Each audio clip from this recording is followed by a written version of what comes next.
talk, and I want to ask him some questions. And before we go any further, I'm gonna say on here, I don't like blocking people, but I will block. And I'm asking you all, do not be rude, do not be ugly, do not say any ugly negative things, because I will block you. I won't even say why you saying that or this and that. We are all grown. Nobody's on here retarded. If you're retarded, you need to get off right now. Or if you don't know what to say, don't ask any questions. So this is a very serious topic. We're not going to hurt anybody's feelings. We're not going to make anybody feel bad, okay? I just thought I needed to say that because we have some people who get on here and say some retarded stuff. And I'm not the one to be talking and why you say, just block. You know, that's it. If hit the road, Jack, and don't you come back no more, no more, no more, no more. Hit the road, Jack, and don't you come back no more. What you say? Hit the road, Jack. If you don't like the topic, hit the road. That's right, respect. That's right, respect. Play it. And so right now, I'm going to let Compassion just come in and say a little bit before I start interviewing him. So I'm actually doing an interview. And it's going to be a nice, clean interview. Hey, Shay. So I was diagnosed in 2013, August of 2013. I found out that I actually contracted HIV in 2010. So I had been having it for 3 years and wasn't really aware of it. And of course, in the process, I felt good, you know, like everybody else, thinking I'm just. I never really got tested for HIV. Why I don't know. You know, young people, we really don't think that this is serious stuff. So as time went on, I stayed in the relationship that I was in, that I contracted it from. However, I went through different things in my body with finding out that I had a lot of stuff going on because of it. My body kept rejecting the meds.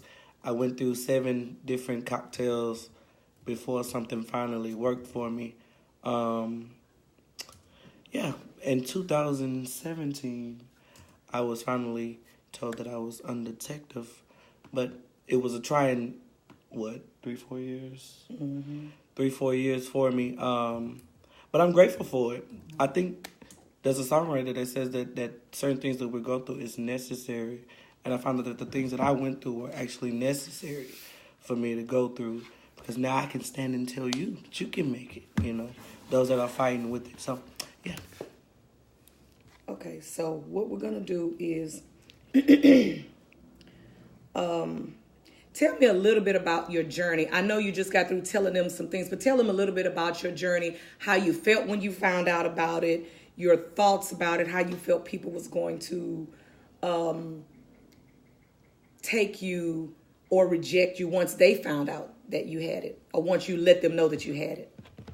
Well, first and foremost, I went to the emergency room because I was having some viral issues that I thought that I got from a bug that was going around. But I found out that at that time that they thought that I had, that this is what it could be, so they wanted to run tests. So that next Monday I went to the clinic and they gave me immediately results from a mouth swab. And at the moment I couldn't really register, like, wow, they just told me that I'm HIV positive. My first thought was I need to go talk to XYZ, you know. And so en route there, like, I wasn't mad, and everybody reacts differently. I wasn't mad, I wasn't sad. My thought was I just need to do what I need to do to get myself better. Because one thing I do know with being in the body of Christ is that not all sickness is to death. So when it came to rejection, I didn't really think about rejection, you know. Even with my family, I that same day I sat down with my mom, I sat down with my granny and my siblings and my close friends, and I told them that this is what I'm now dealing with, only for support.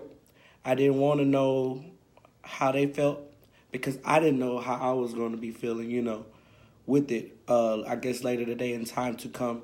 But I told them that this was it, and, you know, let's just be prayerful. So. Okay. My next question for you is, What made you come out about your sickness to the public? What made you feel that you needed to tell somebody about your sickness? And how long did you know before you even came out to tell people? I think it was about almost a year of me finally coming out because of some other things that I was dealing with. And with that particular sickness, you were going to know that that's where it came from. But that's not what really made me want to tell it. What made me want to tell it is sitting in the clinic. In this particular clinic, everybody that's there is there for the same thing. And to see all these people and all these young people coming in and out of the doors, for the same situation, it did something to me. And so I began to say, I want to be that voice for others. And then even in the church scenery, for me, because, I'm not like others. Like, I don't club hop and do all this and that. I'm strictly a churchy dude. So I was like, it's other people like me, even in church, that's fighting with this. So I want to be that voice even for them, So I decided to take a stand then. How challenging was it for you to come out?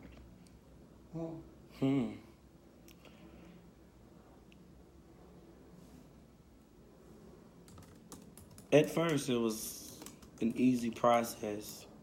But as time went, when I started to actually open my mouth, saying more things and wanting to help more, that's when it became more challenging because everybody's not educated on it, and everybody they don't take it as serious as you would think, and they don't respect those that are fighting with it.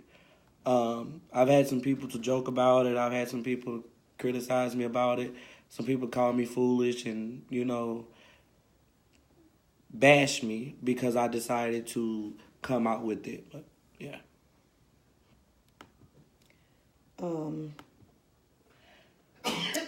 Okay.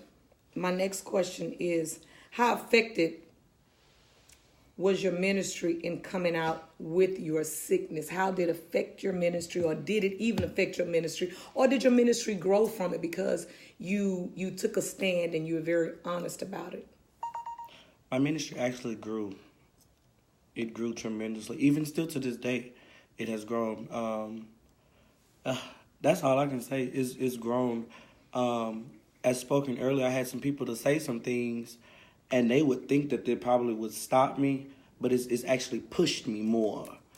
And even when Covenant saying about this interview with someone, it just gives me the push that I just got to keep pushing, We're actually getting ready to have the HIV conference March 23rd, which is something that I host for the last 4 years. And I was telling them, this year I don't want to do it. But when speaking with two other people about it, they asked me about it. And so for that's ministry.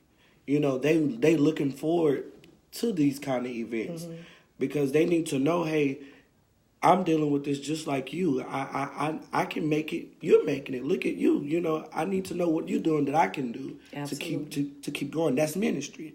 That's what it's all about. And so my ministry is actually growing, and it's matured me to become who I am, And like I said earlier, everything that I went through was necessary, and I feel like this here was necessary for me to go through because I've cleaned up a lot of things, I've changed a lot of things, I understand a lot of things now, all because of this journey. So. Okay. Do you have any regrets about coming out? Do you sometimes feel, even because I've seen some of the sly things on Facebook that have been said, when you wear the HIV shirt or when you have worn it in the past, and I know you passed what people say, but do you have any regrets on coming out? Truths. Truths. Taking the mask off, me just being compassionate. I have had my moments. Of course. And it's only when those particular moments come when certain things, as most of you guys have seen on social media, with certain people, bashing me about it. But it's only for a moment. It was only for a moment that it lasted. because I began to then think about like, hey, what made you actually do this? Did you not know in day one when you decided to take a stand what you were going to have to endure? I think the Bible tells us that the race is not given to the swift, neither to the strong, but the one that endure. We got to endure some things. And even in this, like I said, this is my ministry. And in this ministry, I have to endure. Some people just will be people, you know? And you can't change people's Right. minds on how they think and the things that they say because maybe they haven't been through it or they haven't had a loved one to go through it. But some people are just ignorant anyway. Right. You know, you can walk around because I see some special need kids or adults and people make fun of them and say things. And that's just out of ignorance, out of pure ignorance. My next question for you is, what would you say to others who haven't been diagnosed with HIV or AIDS? Who probably need to know their status, but they haven't went to get diagnosed. For one, if you haven't been tested, go get tested. Two, if you know someone that's dealing with it, support them.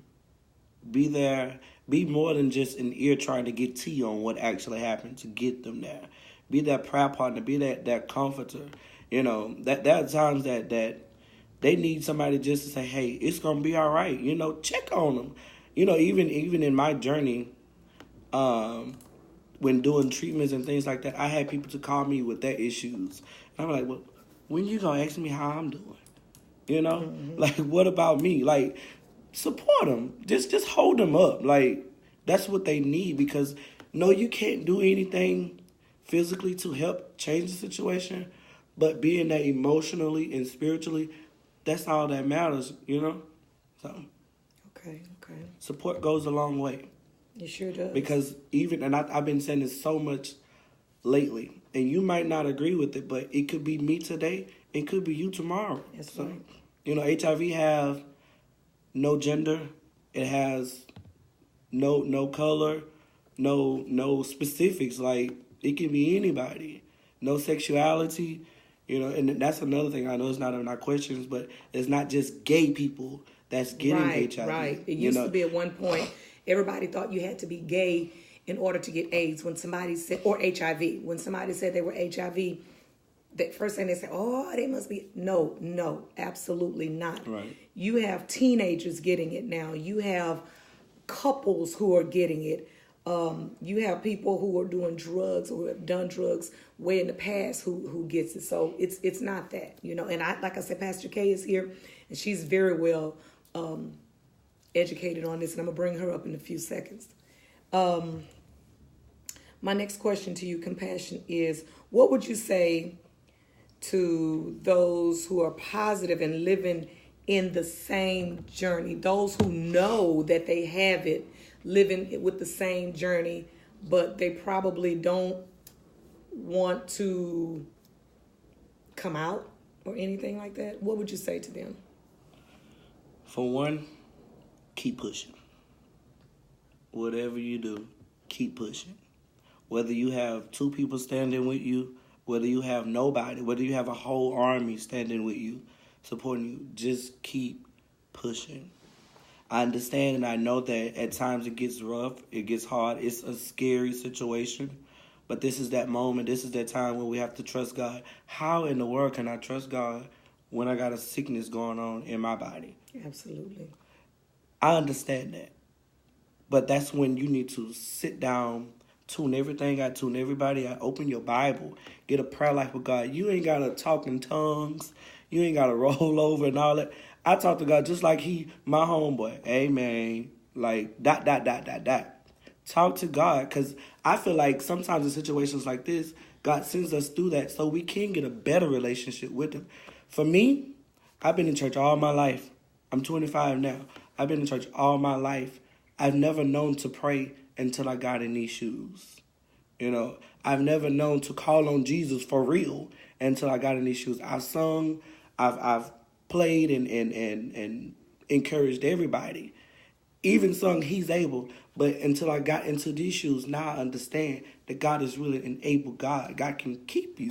He can keep your mind. He can keep your body. He can keep your heart. He can even protect you and comfort you even through this when you feel like you're by yourself, you know. So yeah, just keep pushing. If you don't